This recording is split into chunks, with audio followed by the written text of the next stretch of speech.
Amém, irmãos? Vamos abrir as nossas Bíblias no capítulo 10 de Romanos. Hoje eu vou falar com vocês sobre a porta. Mais uma vez, como nós anunciamos durante essa semana. E hoje nós vamos apresentar a única forma das pessoas entrarem pela porta é se nós a convidarmos. Quero falar com vocês a responsabilidade da igreja em relação ao plano de salvação de Deus. Muito tem se dito hoje em dia a respeito dessa divisão que existe na teologia e que inevitavelmente existe na igreja entre aqueles que exaltam a soberania de Deus e aqueles que exaltam a responsabilidade do homem. E esses dois grupos são conhecidos respectivamente como calvinistas e arminianos. E nós sabemos que o arminianismo não é uma teologia correta. Que é Deus é soberano. E isso com certeza é demonstrado em toda a Bíblia. Mas existe um erro muito grande quando nós tratamos a soberania de Deus e não levamos em consideração que na sua própria soberania Deus deu responsabilidade ao homem. E essas duas atividades, ou melhor, esses dois princípios, eles vão estar sempre ligados um ao outro. Deus é soberano, e a soberania de Deus, na sua grande soberania, Deus nos fez aptos a respondermos o seu chamado, se de fato fomos alcançados pela graça. E infelizmente tem se perdido muito tempo para dizer que Deus está no controle de tudo. É sempre muito maravilhoso falar sobre o controle absoluto de Deus na sua criação, mas eu me atrevo a dizer que esse não é o papel da igreja. Jesus não disse que nós deveríamos nos aprofundar teologicamente em primeiro lugar, mas a ordem imperativa, me perdoe até a redundância, eu quero justamente demonstrar como isso é uma responsabilidade vital da igreja de propagar o Evangelho. Jesus disse que nós deveríamos testemunhar o Evangelho que Ele nos deixou, e nós temos nos esquecido disso, e creio eu que temos muitas vezes sido influenciados por espíritos malignos disfarçados de ministros de justiça para perdermos tempo com discussões secundárias, quando a atividade primária da igreja deve ser, como disse o irmão José hoje na oração dele, o evangelismo.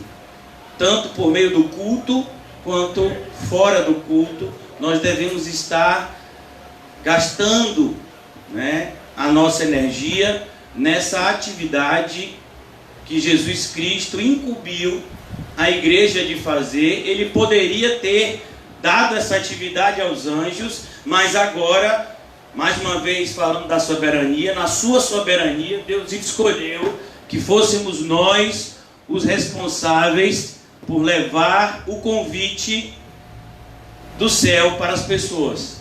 Então eu gostaria de abrir a Bíblia hoje, conversar com os irmãos à luz dessa passagem que jamais deve ser esquecida, Romanos 10, 14.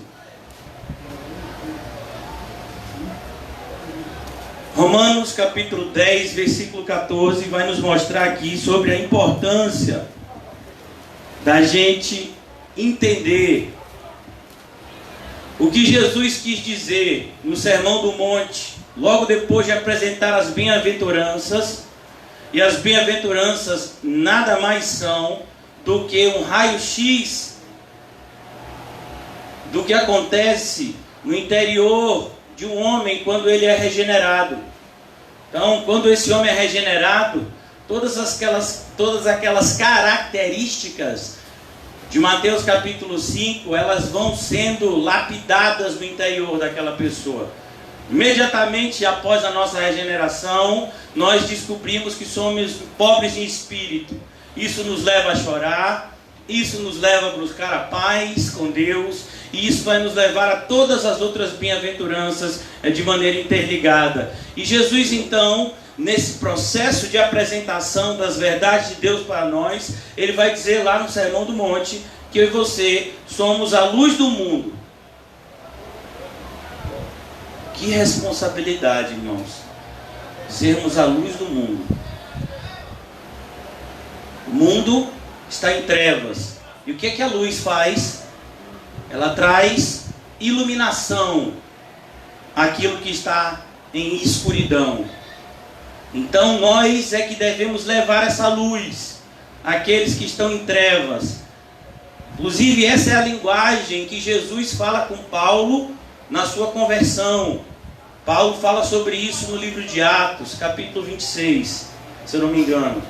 E aqui, mais uma vez, nós aprendemos sobre essa importante lição de sermos luz. Como, porém, invocarão aquele em quem não creram?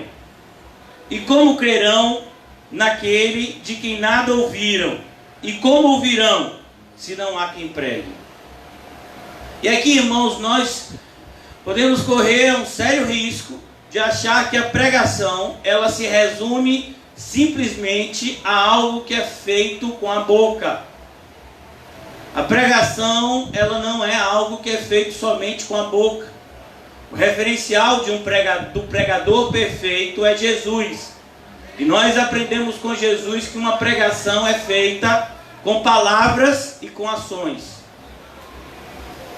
As pessoas precisam não somente ouvir a verdade, mas nós precisamos mostrar para essas pessoas o caminho da verdade, de maneira prática.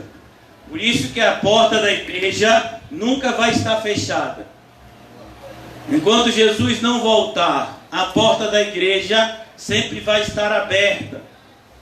E nós vamos estar aqui apontando para as pessoas o caminho que elas devem andar. Não somente como aquela voz que você ouve na rodoviária e no aeroporto dizendo: vão para o portão C e vá para um embarque tal e vá para tal lugar. Aquela pessoa está mandando ir para lugar, você ir para um lugar que ela não vai passar nem perto. Muitas igrejas e pregadores têm sido esse tipo de voz.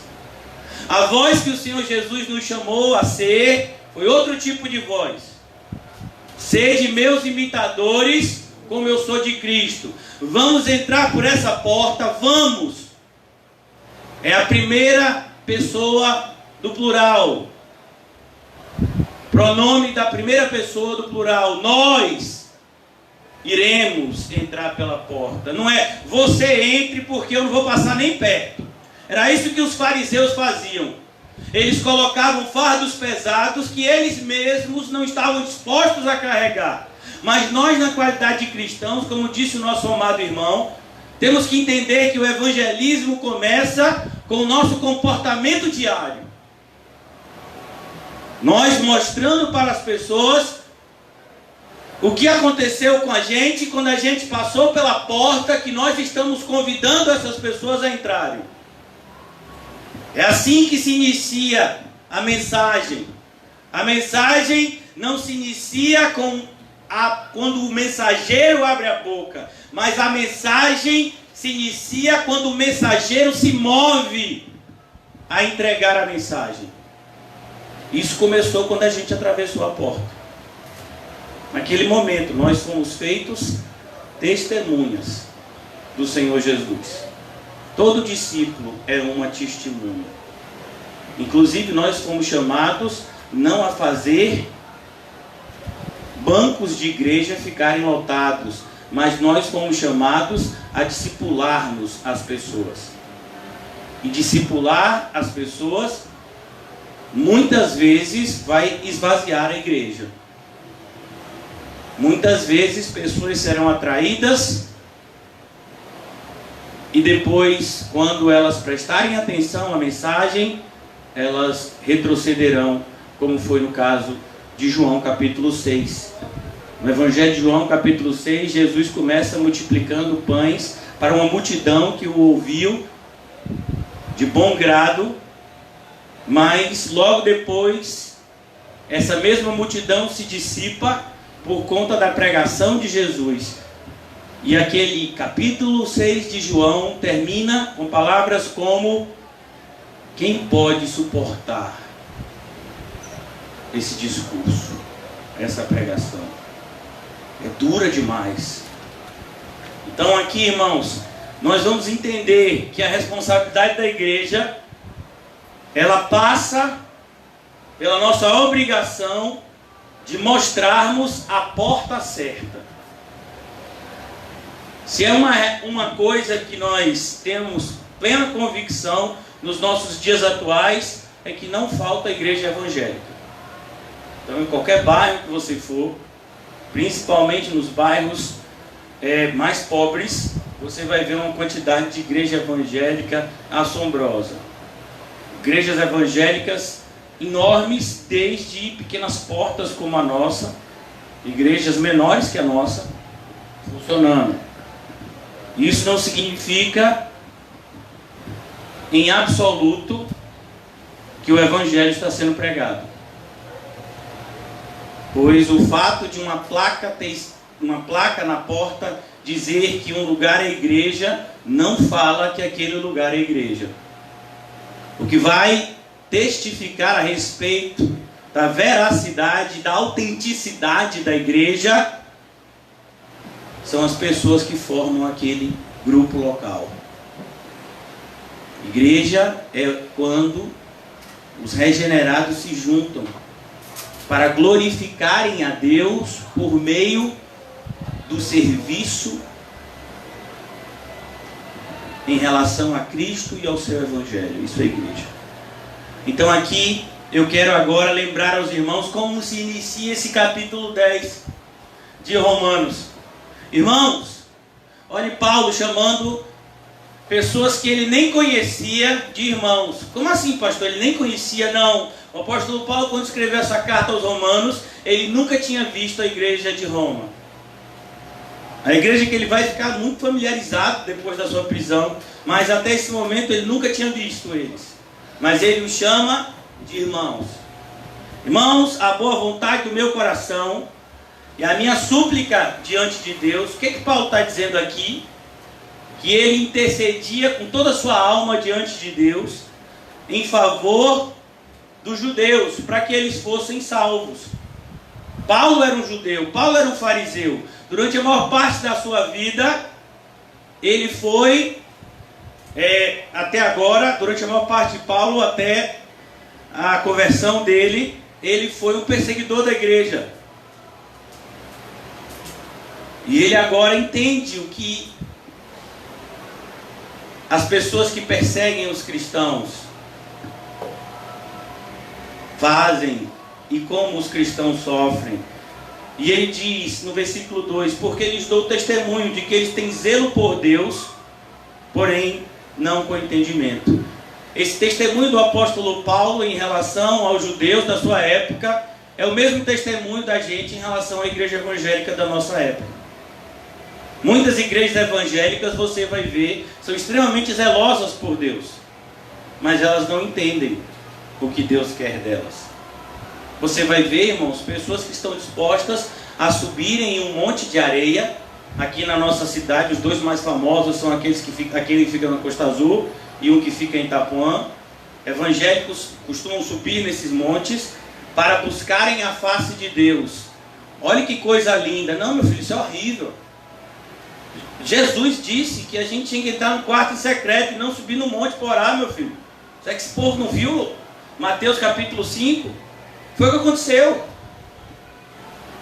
Pessoas ainda na nossa igreja evangélica falam aos quatro cantos do mundo Que Deus quer que a gente seja rico e todo mundo acha isso natural.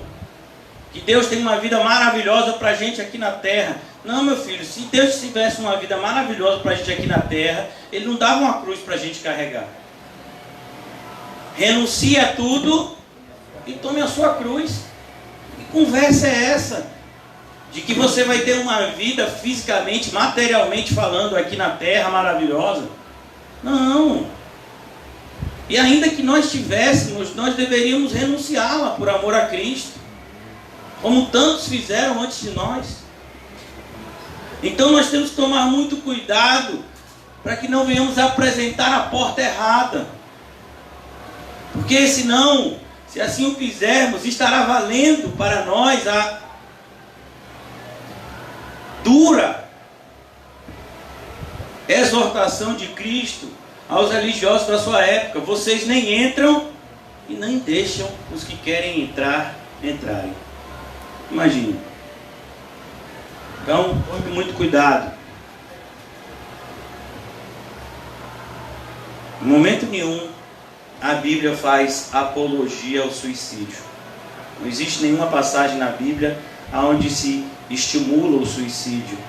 Mas o Senhor Jesus, Ele fala acerca da seriedade que nós como cristãos temos de levar a verdade. E Ele diz: olha, se vocês fizerem tropeçar um dos seus pequeninos irmãos, era melhor que vocês amarrassem uma pedra de moinho no pescoço e vocês se lançassem no mar. Pedra de moinho, irmãos, era uma pedra enorme que as pessoas usavam para moer grãos.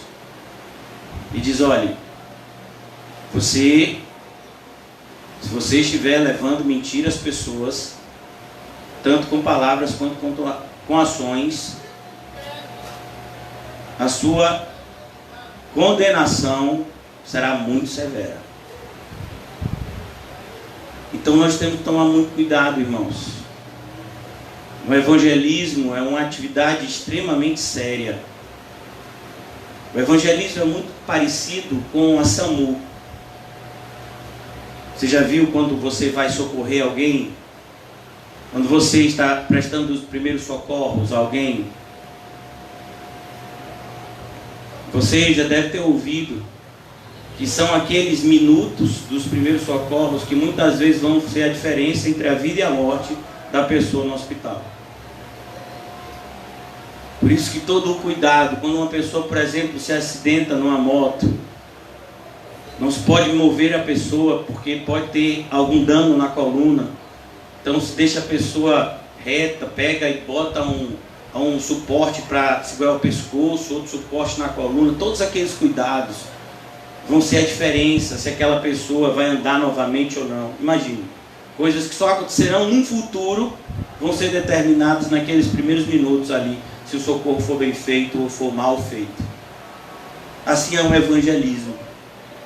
Uma das coisas mais assustadoras que acontecem no nosso meio é quando você entrega um panfleto a alguém sem que se tenha naquele panfleto o nome da igreja que aquela pessoa deveria procurar, se ela de fato foi impactada com aquele panfleto. Isso é algo extremamente perverso. Porque você imagina, você entrega um panfleto a alguém e aquela pessoa tem um encontro com Cristo, porque é isso que a gente deseja. E aquela pessoa tem um encontro com Cristo lendo aquela pequena mensagem ou lendo um pequeno versículo que você deu para ela. E aí ela diz: Senhor, e agora? Para onde eu irei? Aí tem lá embaixo do panfleto: procure uma igreja perto de você. E a igreja vizinha, ela da casa dela tem uma mundial, tem uma internacional da graça e tem uma universal na frente. Ela está dividida, eu não sei porque, sabe? Imagina. E agora? Mas no panfleto que você entregou, está escrito lá: procure uma igreja mais próxima da sua casa. É supermercado? É farmácia? É o quê? Não, irmãos, é muito sério. Você tem que dizer: olha, vá na igreja que eu congrego. Não, mas você não pode fazer isso porque a gente não tem que falar de denominação. Não, meu filho, a gente não está falando de denominação, não. A gente está falando de veracidade. Sabe por que eu congrego nessa igreja? Porque ela prega o verdadeiro evangelho, mas tome muito cuidado, tem um monte de igreja falsa aí. Você tem que evangelizar com essa seriedade. Quando Jesus diz cuidado com a porta larga, ele está falando sobre isso. Existe uma série de portas que estão sendo apresentadas às pessoas com o nome evangelho em cima. O próprio Senhor Jesus, a respeito da sua volta, ele diz: e muitos virão em meu nome, não os ouça. E parece que esses alertas de Jesus são completamente esquecidos quando as pessoas vão evangelizar. Não, não pode. A maioria dos evangélicos não conhecem o evangelho. A maioria deles não fazem a mínima ideia. E quando eu falo não conhece, irmãos, não é que essa pessoa não sabe intelectualmente que Cristo morreu na cruz por aqueles que se dizem dele. Não, não é isso. Quando eu falo que não conhecem o evangelho é porque não tiveram uma experiência íntima com a mensagem de Cristo. Porque há uma diferença muito grande entre você saber intelectualmente que Cristo morreu por pecadores e você saber pessoalmente que Cristo morreu pelos seus pecados. Essa é a diferença entre aqueles que vão entrar no céu e que não vão. Qual é a linguagem que Jesus fala? Eu conheço, e a outra é eu não conheço. Olha o verbo, conhecer. Então conhecer o evangelho e fazer ele conhecido fala a respeito de uma precisão bíblica muito séria. Por isso que o apóstolo Paulo diz que para ser um obreiro aprovado, você tem que manusear bem a palavra de Deus. Muitas pessoas vão evangelizar gente na rua e elas ficam surpresas porque vão encontrar uma série de pessoas em condição de rua que conhecem vários textos bíblicos. Você vai ver moradores de rua que foram pastores, que foram evangelistas de determinadas igrejas pentecostais. Você vai ver pessoas em condição de rua que eram cantores. Eu já conheci gente, cantava, que foi missionário fora do país. Aí você vai lá apresentar um evangelho que você não conhece, aquela pessoa lhe diz um monte de coisa e você volta para casa querendo rasgar a Bíblia e voltar para o mundo. Porque você foi completamente despreparado. Por isso, irmãos, que nós devemos começar a pregar o evangelho para nós, para que cada vez mais o conheçamos e então nos tornemos aptos a propagá-lo. Quando o apóstolo Paulo fala sobre isso em Efésios, olha o que ele diz. Efésios capítulo 4, versículo 11: ele mesmo concedeu uns para apóstolos, outros para profetas, outros para evangelistas e outros para pastores e mestres, com vistas ao aperfeiçoamento dos santos. É o que está acontecendo com você e comigo nessa noite. Amém. Nós estamos sendo aperfeiçoados. Por quê? Para desempenharmos bem o serviço que ele nos deu. Olha que coisa, irmãos. Com vista ao aperfeiçoamento dos santos para o desempenho do seu serviço. Por que você tem que aprender a Bíblia? Para servir Deus melhor. Amém. Agora, você sabia que a maioria dos evangélicos que fazem teologia não tem a mínima vontade de servir a Deus? Eles têm vontade de ganhar dinheiro com o nome de Cristo. Servir a Deus é outra coisa. Até que todos cheguemos à unidade da fé. Olha como a nossa tarefa é dura. Todos que estão aqui têm que chegar à unidade da fé. Temos que chegar a um ponto onde vamos pensar igual. Vamos estar andando no mesmo caminho, como que em sintonia um com o outro. E do pleno conhecimento do Filho de Deus, a perfeita varonilidade, a medida da estatura da plenitude de Cristo, para que não mais sejamos como meninos. Quando nós entramos na igreja, nós somos como meninos. E à medida que vamos ouvindo e ouvindo e ouvindo, nós estamos sendo aperfeiçoados. Como aquele estudante que passou o ano letivo todo se dedicando aos estudos, e ele então é aprovado e passa agora para uma nova série, onde ele vai aprender novas coisas. Assim é a gente. E só existem duas séries. Qual é? É a nossa atividade aqui na terra, que nos levará à nossa atividade no céu. Porque na eternidade, irmãos, nós não seremos inativos. Deus tem planos para nós no céu. Tenha certeza disso. Então aqui ele diz: é necessário que nós não sejamos mais como meninos, agitados de um lado para o outro e levados ao redor de todo o vento de doutrina. Não é assim a igreja hoje, irmão. Basta chegar alguém dizendo algo diferente, fica todo mundo, sabe, maravilhado e quer jogar todo fora e começar a igreja. Ah não, agora o que está valendo é o G12. Todo mundo tem que ter grupo de 12. Não, agora o que está valendo é o culto no lar. Meu filho, deixa eu lhe dizer uma coisa muito séria. Se a igreja não é a sua casa, o céu não será o seu lar. Então, aqueles que acham que ter culto no lar é você se reunir com seus familiares, eu quero dizer para você que os meus familiares estão aqui. Pastor, que coisa séria. Eu aprendi isso com Jesus. E sabe para quem Jesus falou isso? Para a mãe dele, para os irmãos e irmãs. Diga a eles, e eles estavam na porta, viu? Diga a eles que a minha família está aqui dentro. São aqueles que ouvem e obedecem. Então, uma das desculpas para se trancar dentro de casa é dizer que a gente pode cultuar no nosso lar. Amém? Não. Sabe onde é o seu lar? Aqui. Amém, Senhor. A sua casa é o lugar que você dorme, meu filho. Sabe como foi com 12 anos Jesus chamou o templo? Casa do meu pai. Minha mãe, você estava me procurando com meu pai, mas eu estou na casa de meu pai.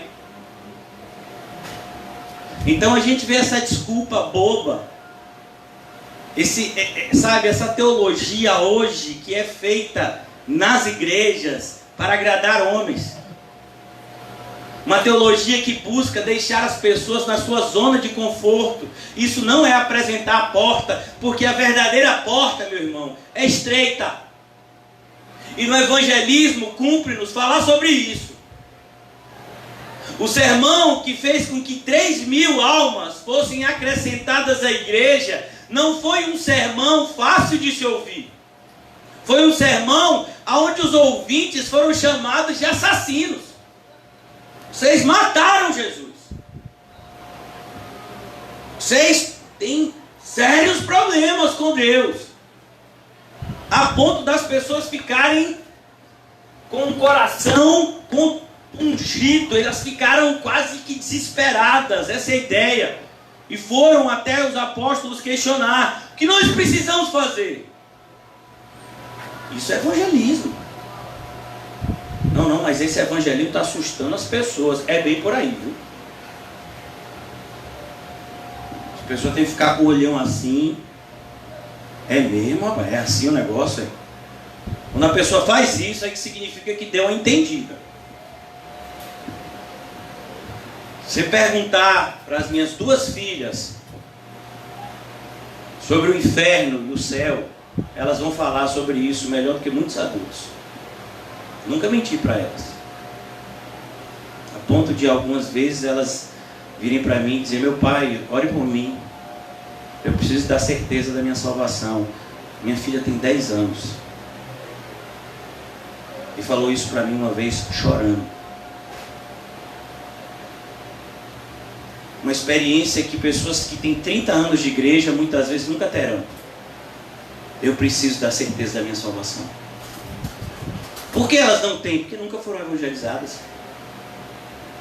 Nunca foi mostrado para elas o quão é estreita a porta e quão apertado é o caminho. Nunca foi dito para elas que se elas estiverem em uma zona de conforto, elas não estarão seguras. Porque o lugar onde o cristão está seguro é um lugar onde o mundo vai nos odiar. E isso não é confortável. Se você já sentiu o ódio do mundo por ser cristão, você sabe o que eu estou falando. Como é duro ser odiado, maltratado, rejeitado por pessoas que você ama. Mas isso faz parte do pacote. Então, quando nós falamos da responsabilidade da igreja evangelizar, com certeza não podemos esquecer que isso está falando de mostrar para as pessoas a porta certa. E a porta certa, irmãos, não é a porta da igreja. A porta certa é estar ao lado de Cristo, andando como Ele andou. O apóstolo João deixa isso muito claro para os cristãos do primeiro século.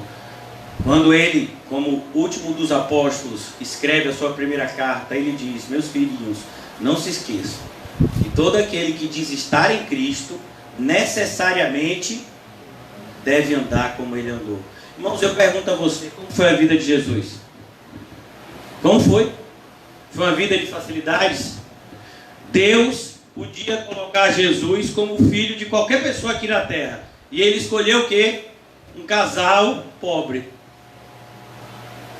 Ele escolheu que Jesus iria crescer numa cidade pobre, numa localidade rejeitada pelos judeus, que é a Galileia.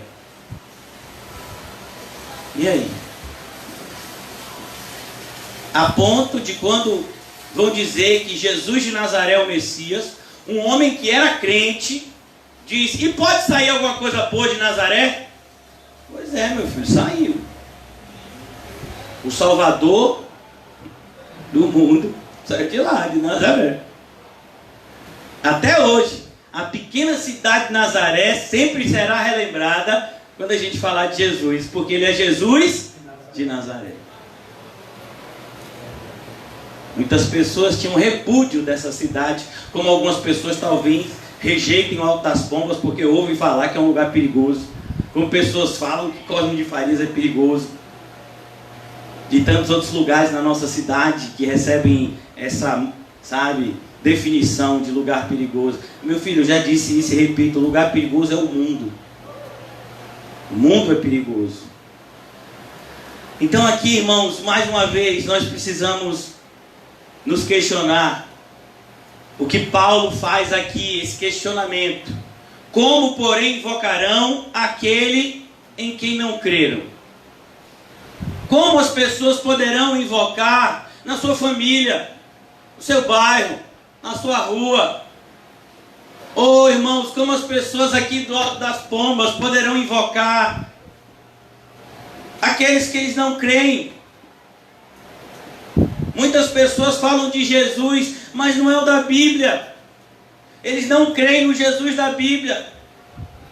E a prova disso é que a maioria das pessoas que nós apresentarmos o Jesus da Bíblia o rejeitará. Não, esse não é o meu Jesus, não.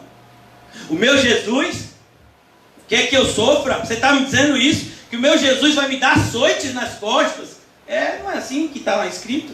Quem Ele ama, Ele açoita. Ah, pai, eu não aceito isso de Deus, não. Que coisa de pai é esse que trata o filho mal? Gente, o que foi que aconteceu com o Filho de Deus quando Ele estava aqui na terra? E como crerão naquele de quem nada ouviram? Sabe como é que Paulo começa essa carta?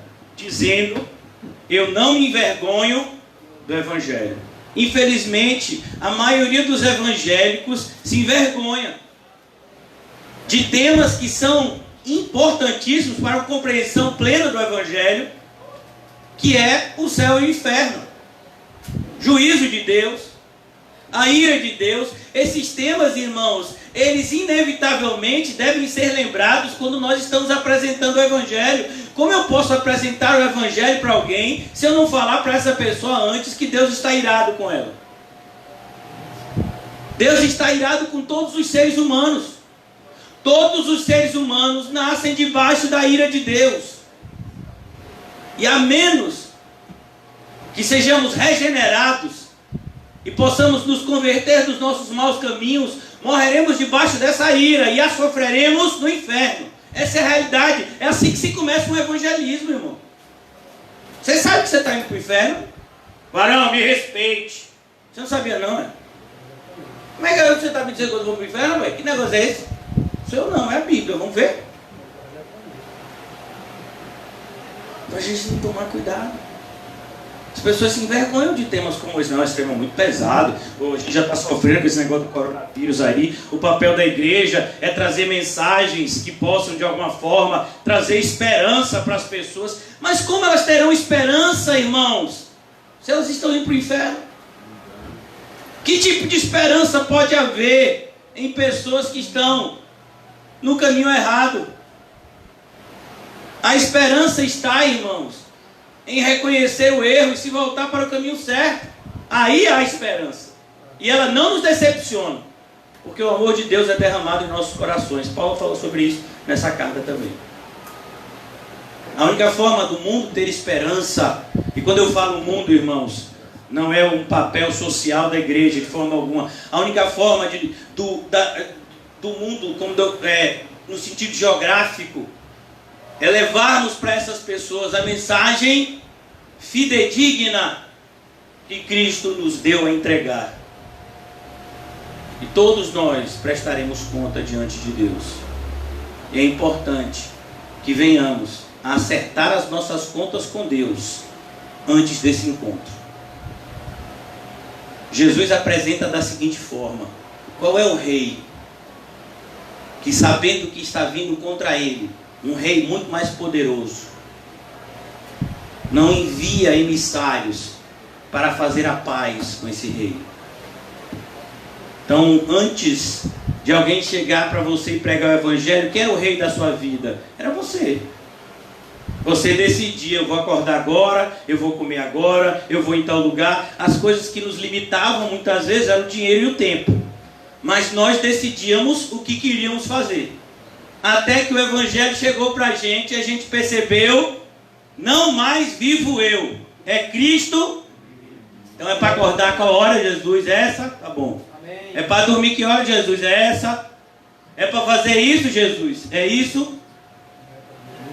Não sou mais eu, é Cristo. Então, irmãos, é dessa forma que as pessoas crerão, se nós apresentarmos a verdade. Jesus, de maneira muito enfática, disse: conhecerão a verdade, e a verdade vos libertará. Jesus, que é a porta, ele nunca se apresentou como uma porta estreita. Jesus, que é o caminho, nunca se apresentou como um caminho largo. Mas ele vai dizer: a porta é estreita e o caminho que leva à salvação é apertado. Ele vai dizer no capítulo 10 de João: eu sou a porta. Foram muitos os que seguiram Jesus? Porque a porta é estreita. E muitos que entraram pelo caminho desistiram no meio do caminho. Porque o caminho era apertado. E a gente tem que tomar muito cuidado com isso. Muito cuidado. Porque o fato de você ter se tornado evangélico não significa em absoluto que você é um regenerado. Você pode ter experiências emocionais e até espirituais, como foi o caso de Judas, e ainda assim rejeitar a Cristo e morrer em condenação. É esse o papel que o evangelho nos compele, de mostrar ao homem que é necessário orar e vigiar sem cessar. Isso é evangelismo, irmãos. Você não pode apresentar o evangelho para as pessoas e ao mesmo tempo deixá-las numa situação confortável, porque isso seria contraditório.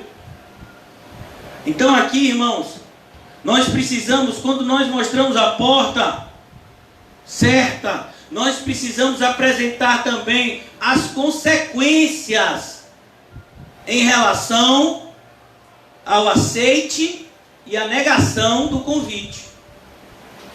Então, o que é um evangelismo? Você convida as pessoas a andar com Cristo, mostrando para essas pessoas o que é andar com Cristo. E muitas pessoas rejeitarão o convite, mas eles rejeitarão sabendo, pelo evangelismo, as consequências dessa rejeição. Olha, irmão, se você quiser seguir a Jesus, você segue. Mas saiba de uma coisa: se você não seguir, quando você morrer, você vai perceber a bobagem que você fez. Isso é evangelismo, irmão. E a gente não tem tempo a perder. Os maiores evangelistas, o apóstolo Pedro diz para a gente que nós devemos remir os tempos, apressando a volta do Senhor. De que forma? Pregando o evangelho. Tem que pregar o evangelho e tem que ser o verdadeiro, porque o falso não vale. O falso evangelho não conta, a não ser para condenação. Por isso ele diz: apresente as pessoas. Como ouvirão se não há quem pregue? Está havendo cada vez mais, irmãos, um abandono em massa da mensagem da cruz por parte das igrejas evangélicas, porque elas perceberam que é agradável ser benquisto pelo mundo. E o alerta de Tiago tem sido rejeitado por grande parte dos evangélicos. Olhe, cuidado, pois todo aquele que é amigo do mundo constitui-se inimigo de Deus. Parece que os líderes evangélicos se esqueceram disso. E eles estão andando lado a lado com os poderosos deste mundo, como se isso fosse bom. Mas essa é uma evidência de condenação e não de salvação. Então temos que tomar muito cuidado.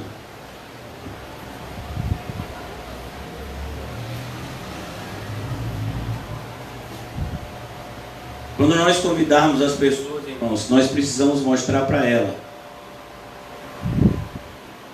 que a salvação é individual. Você vai encontrar nesse processo de evangelismo pessoas que dirão assim: olha, eu até vou para a igreja, mas deixa meu cônjuge se converter também, porque não vai ser bom se eu me batizar e aí a minha esposa ou meu marido não se batiza, ele não vai para a igreja, vai ser uma confusão lá em casa. Então vamos estar orando para ele se converter também, aí a gente vai junto.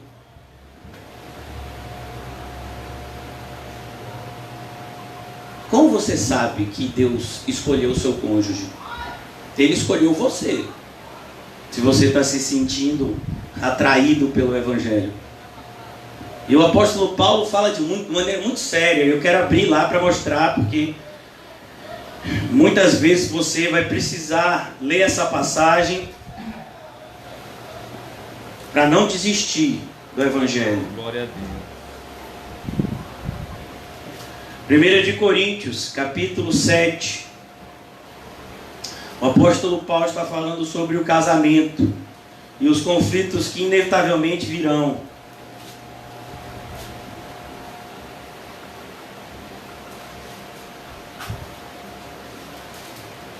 E ele diz,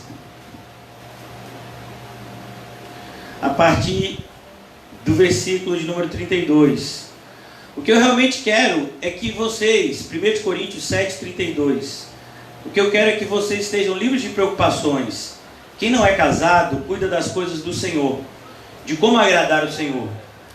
Paulo está dizendo, se você não é casado ainda, Se dedique-se de cabeça às coisas de Deus. Aproveite isso.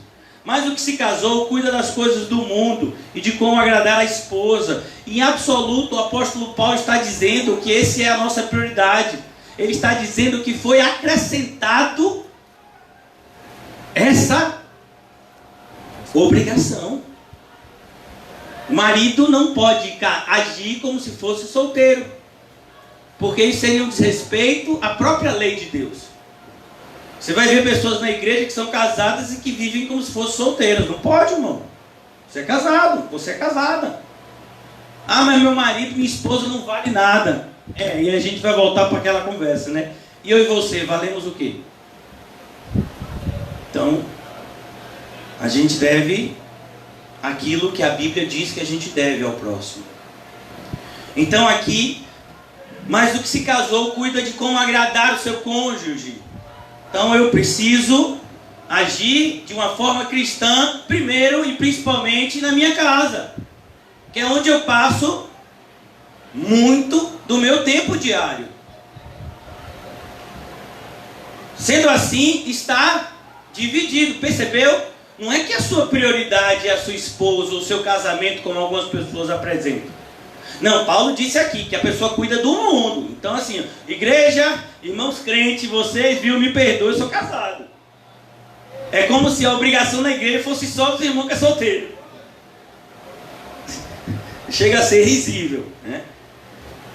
Também a mulher, tanto a viúva como a virgem, cuida das coisas do Senhor para ser santa. Então, mulheres, vocês aí que estão me ouvindo pela internet, porque as que estão aqui são casadas, vocês se dediquem-se completamente às coisas de Deus, vocês forem solteiras, para ser santa, assim como o corpo, no corpo como no espírito. A que se casou, porém, se preocupa com as coisas do mundo, em como agradar o marido. Mais uma vez, agradar o marido aqui não é a prioridade. A prioridade é agradar a Deus. Mas para agradar a Deus, eu também terei que agradar o meu marido. Para que eu, como esposo, possa agradar a Deus, eu terei que ter uma relação correta com a minha esposa. É isso que Paulo está dizendo aqui. Que essas coisas não estão separadas, mas estão interligadas. E ele está falando isso para apresentar o que ele vai falar agora, que é muito sério. Versículo de número 35. Digo isto em favor dos vossos próprios interesses. Está vendo? Qual é o interesse da gente? Ir para o céu, meu irmão. Esse é o principal interesse de um cristão. Ir para o céu. Estar com Cristo. Não que eu pretenda enredar-vos, mas somente para o que é decoroso, e vos facilite o consagrar-vos. Por que Paulo está falando assim? Para que a gente possa se santificar da maneira correta. Porque tem gente que está querendo se santificar da maneira errada. Imagine se você chega hoje para sua esposa, para o seu marido, e diz: ó, vou me santificar para Deus, nunca mais você olhe para mim de maneira a esposo ou marido, e marido e esposa, porque agora eu sou completamente de Deus.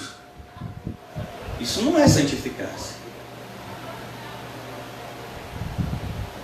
Você é casado. Desimpedidamente ao Senhor. Então, quando eu sou um marido bíblico, eu estou me consagrando a Deus, eu estou evangelizando e eu estou honrando ao chamado de Cristo. Glória a Deus. Versículo 36. Entretanto, se alguém julga que trata ser sem decoro a sua filha, estando já passada da flor da idade, ele está falando sobre o fato de você casar os seus filhos. O costume daquela época é um pouco diferente do nosso. Então eram os pais que faziam esse papel de apresentar os seus filhos em casamento. Então é como se o irmão Paulo escolhesse quem de fato iria casar com as suas filhas, né?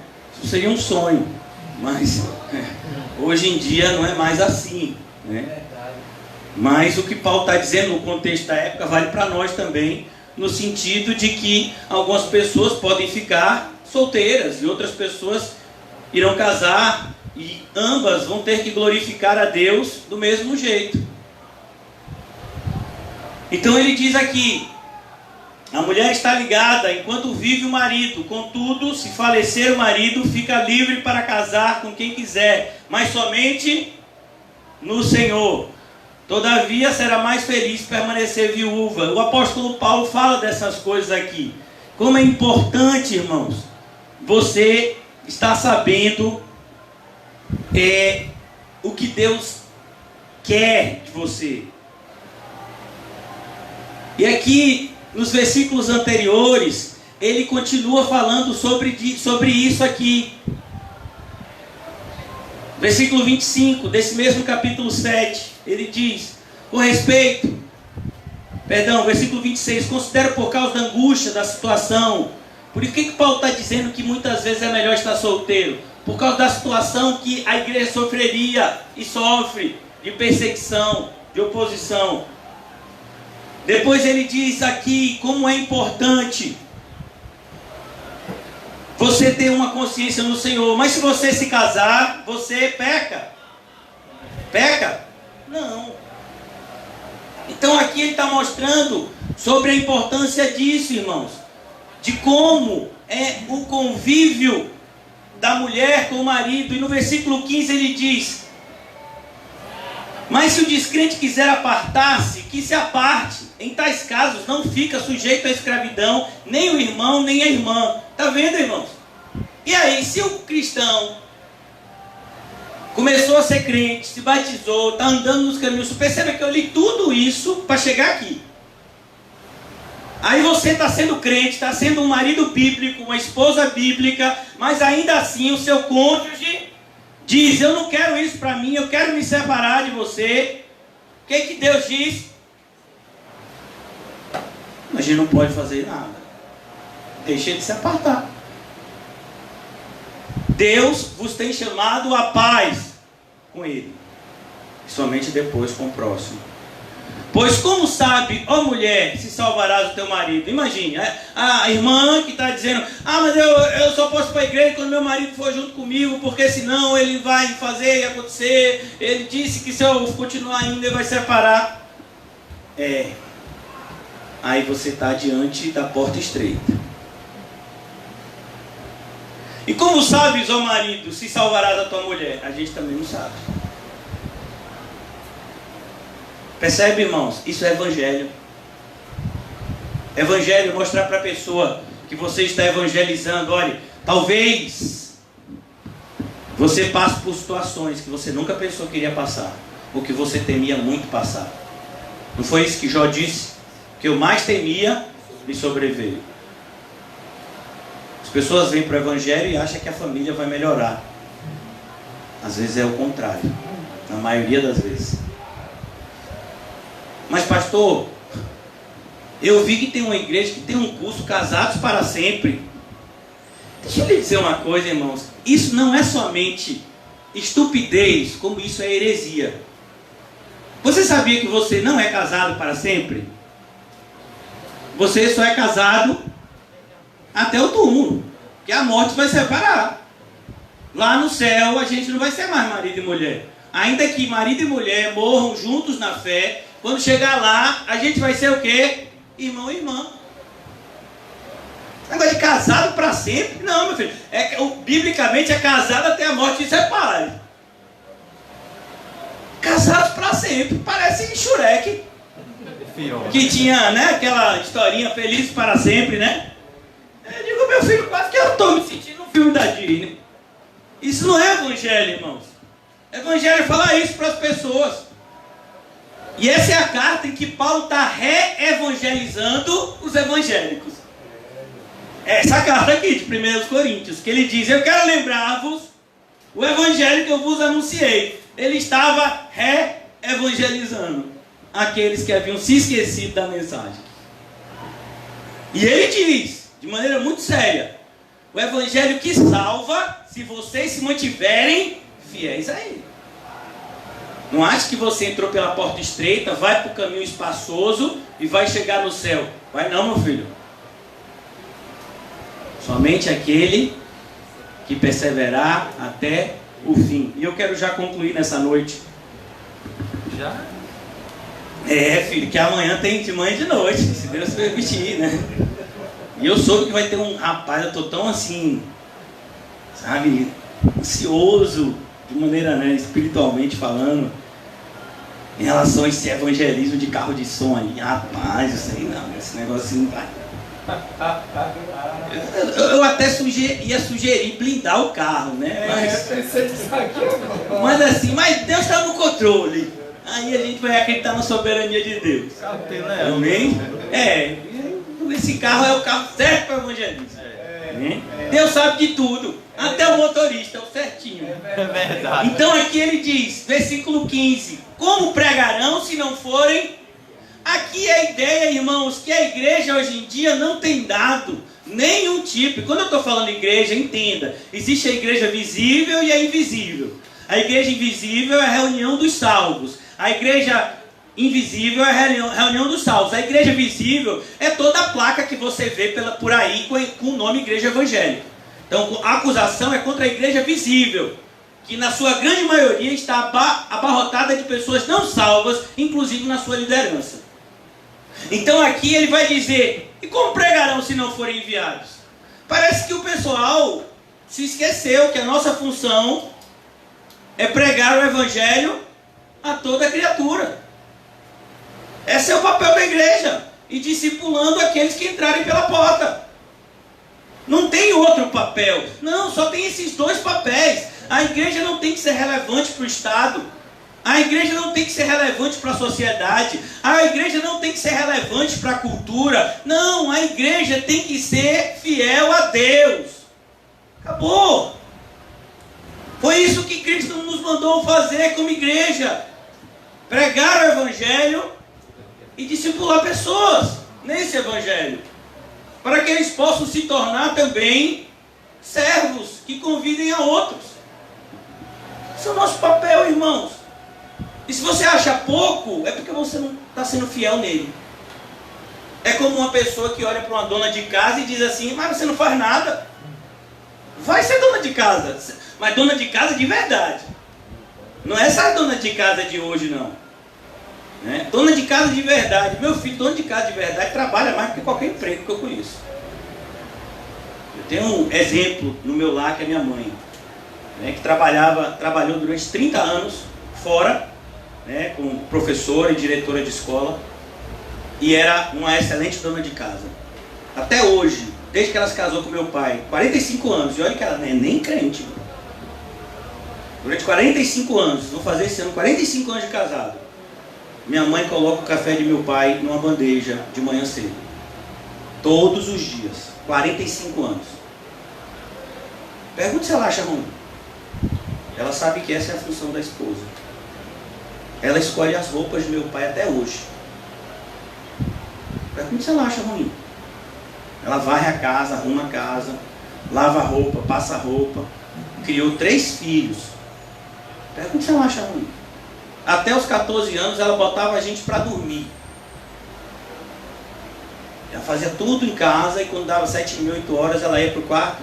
São 3 filhos, eu e mais 2 irmãs, e ela entrava lá e ficava com a gente, deitado numa cama, esperando que os 3 dormissem. E depois ela voltava para fazer coisas, que é preparar as coisas para o dia de amanhã. E ela tem 72 anos de idade, não morreu não. E eu creio que vai morrer na fé, em nome de Jesus. Vai ser alcançada pela graça. Então, mas hoje em dia, irmãos, a dona de casa, se passar um pano em casa, ai, minha coluna. Ah, eu tô com dor de cabeça, rapaz, esse detergente está me fazendo mal. Tem a ver esse negócio hoje? É minhas unhas. Meu filho, hoje a gente tem aspirador em pó, máquina de lavar, micro-ondas. Rapaz! E a dona de casa hoje em dia, meu filho, não tem uma que chegue perto daquelas donas de casa do passado. Eu estou falando isso porque eu sei que tem duas ótimas donas de casa aqui hoje. Presente. E glória a Deus pela vida de vocês, porque a gente percebe que ainda é possível isso. Né? Isso é... Por que eu falei da dona de casa? Porque são essas atividades essenciais que são as mais desvalorizadas. A pessoa chega e vê a comida pronta. Sabe o trabalho que deu? A pessoa ficou lá. Imagine, irmãos, para você fazer hoje um feijão, um arroz e uma carne e um frango. Você não vai gastar menos de 1 hora. E eu estou sendo muito bonzinho. Se você for bem organizado, você gasta isso. Para um feijão cozinhar, demora quanto tempo vocês que cozinham aí? 40 minutos para cozinhar bem, né? Imagine. Você ainda vai ter que o quê? Pegar os temperos, cortar, tem todo esse cuidado. E depois que sujou? E limpar? Aí a pessoa chega lá, tá a comidinha pronta, meu filho. Não fez nada. Misericórdia. Tá reclamando de quê? Ficou em casa o dia todo. Oh, Deus. Já pensou, varão? Aí você pega seu guarda-roupa, tá as camisas tudo lavadas. Quem lavou? Foi a fada. Quem passou? Então, por que eu estou falando isso? Eu estou fazendo uma analogia, irmãos, com o evangelismo. Com o cristianismo bíblico, que sempre foi evangelismo e discipulado. É isso que é cristianismo bíblico. Evangelismo e discipulado. Igreja é a reunião dessas duas palavras. Todo discípulo tem vontade de evangelizar e de fazer outros discípulos. Mas é só isso? A igreja é mais. Faça isso para você ver se é só isso. Se entregue a um evangelismo bíblico e veja o quanto isso vai lhe custar. Quantas horas de oração no dia que você for evangelizar. Quantos demônios você vai ter que lutar no mundo espiritual nesse dia. Discipule uma pessoa. Irmãos, discipular uma pessoa é mais difícil do que criar um filho. Porque quando você está criando um filho fisicamente, irmãos, você vai ter problemas na parte material. Quando você está discipulando alguém espiritualmente, você vai ter problemas na área espiritual. Você, como eu disse, para alimentar alguém fisicamente, você faz uma comida e dá. E para alimentar alguém espiritualmente? O trabalho que é. Por que você acha que ninguém quer discipular hoje em dia? Porque dá trabalho. Por que acha que hoje todo mundo só fala em fast food? Por que comer comida de verdade dá trabalho? Tem uma hora, irmãos, eu estou falando como eu morei fora. Quando eu estava aqui no Brasil, eu não valorizava a nossa alimentação. Achava horrível. Aí eu fui morar na Nova Zelândia. E aí lá na Nova Zelândia eu já tinha conhecido aqui no Brasil, uma lanchonete chamada Burger King. Ela tinha chegado recentemente no Brasil, quando eu fui para Nova Zelândia. E aí eu gostava muito da Burger King nessa época. E aí eu comia perto da minha casa lá na Nova Zelândia. Tinha uma Burger King e todo dia, de manhã, de tarde, de noite, era Burger King. No primeira semana isso foi maravilhoso, meu filho. Mas depois era uma luta. E eu não sabia cozinhar e cozinhar era caro. Meu filho, se você for comer lá um feijãozinho com arroz e carne lá fora, meu filho, no mínimo você vai gastar R$500. Ainda mais com dólar valendo R$5 como está hoje. Misericórdia, Paulo. Sem jantar num restaurante com comida brasileira no exterior, meu filho, é $100 no mínimo. Fique por aqui mesmo, Paulo. Aí para você faz o quê? Você vai numa dessas lanchonetes que com $5 você come sanduíche com um monte de lixo. Então a gente só valoriza determinadas coisas quando a gente entende o valor delas. Amém, Senhor. A gente só vai valorizar o evangelismo quando a gente entender o que é evangelismo. A gente só vai valorizar discipulado quando a gente entender o que é discipulado. A gente só vai valorizar o privilégio de ter uma igreja bíblica quando a gente entender o que é uma igreja bíblica e contra quem ela está lutando. O mundo inteiro. Inclusive as igrejas não bíblicas. Então, irmãos, é importante. E eu quero concluir com essa motivação. Paulo diz: quão formosos são os pés dos que anunciam as boas novas. E nesse contexto, o apóstolo Paulo olha para trás e ele se refere ao que está escrito em Isaías 52:7. Sabe por que isso está escrito em Isaías? Porque Isaías é o profeta que ouviu de Deus. Você vai pregar, Isaías, mas a maioria não vai querer nada com o que você está pregando. Isaías ainda pregou até o fim de maneira fiel. Porque evangelismo, discipulado, cristianismo não deve estar vinculado com as circunstâncias a qual nós estamos vivendo. Então se hoje eu acordar bem, eu vou para a igreja, eu evangelismo e eu discipulo aquela pessoa que eu evangelizei. Hoje eu não acordei bem, se a pessoa me ligar querendo tirar uma dúvida bíblica, eu bato na cara. E aquela pessoa que eu estava convidando para a igreja, se me pedir carona, eu nem atendo. Porque hoje eu não estou bem. Meu filho, eu acho que você passou pela porta errada. As circunstâncias não podem mudar as nossas ações. As nossas ações, elas foram determinadas por Deus. Agora imagine, o irmão que trabalha aqui próximo a gente, no Campo Santo, que é um cemitério. Existe toda agora uma série de regras para se enterrar alguém. Você tem que vestir uma roupa especial, colocar máscara, luva, não é isso mesmo? Antes não precisava disso. Mas em virtude da pandemia que a gente está passando, essas regras atingiram esse setor agora. Onde essas pessoas que trabalham, enterrando outros, cremando, elas têm que estar protegidas, porque muitas dessas pessoas que morrem com o vírus, e o vírus ainda continua ativo, mesmo da pessoa depois de morta. Agora imagine se a pessoa diz: rapaz, imagine uma pessoa que trabalha lá no cemitério e diz: rapaz, hoje eu vou enterrar, mas eu não quero usar máscara, esse negócio está me dando agonia. Esse negócio dessa máscara me dá agonia. Eu estou gostando, eu não sei se lá precisa usar a proteção de óculos, aquele negócio que é protetor facial, né?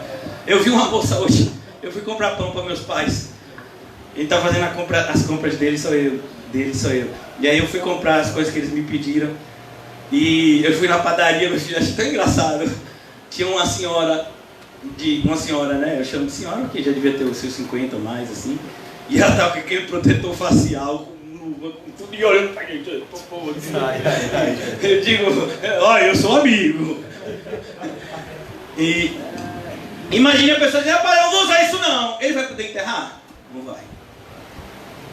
Ele não vai poder. E a roupa tem que jogar fora. E a roupa, quando usa, é descartável. Para quem vai gastar esse negócio? Não, vou usar a mesma roupa que ela dá sorte. Você não tem escolha, é a mesma coisa, irmão. Cara, a sua escolha morreu quando você foi chamado e aceitou esse chamado.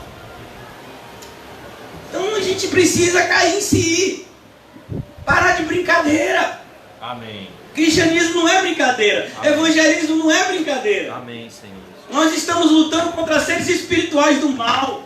Nós estamos, irmãos, andando por um caminho que vai determinar aonde nós passaremos a eternidade. Veja se isso não é sério. Então o que é sério na sua vida? É como disse, se eu não me engano, um autor do passado, e ele disse algo assim: olha, se falar das coisas eternas não são importantes, eu não sei mais o que é importante. Olha, irmão, eu posso garantir para você que céu e inferno são muito mais importantes do que a situação econômica do mundo. Posso falar para você que falar das pessoas, do pecado, das consequências do pecado delas, é muito mais importante do que descobrir a cura do coronavírus. É contra isso que nós estamos lutando. E nós não podemos nos abater com as circunstâncias desfavoráveis. Inclusive, nós precisamos estar preparados para elas. Porque Jesus disse que quando a gente começasse a servir a Ele, o negócio ia pegar para o nosso lado. Quando você chegar, meu filho, num lugar como eu cheguei aqui hoje, você ser bem tratado pelos irmãos, dê glória a Deus. Porque a vontade do inimigo era outra.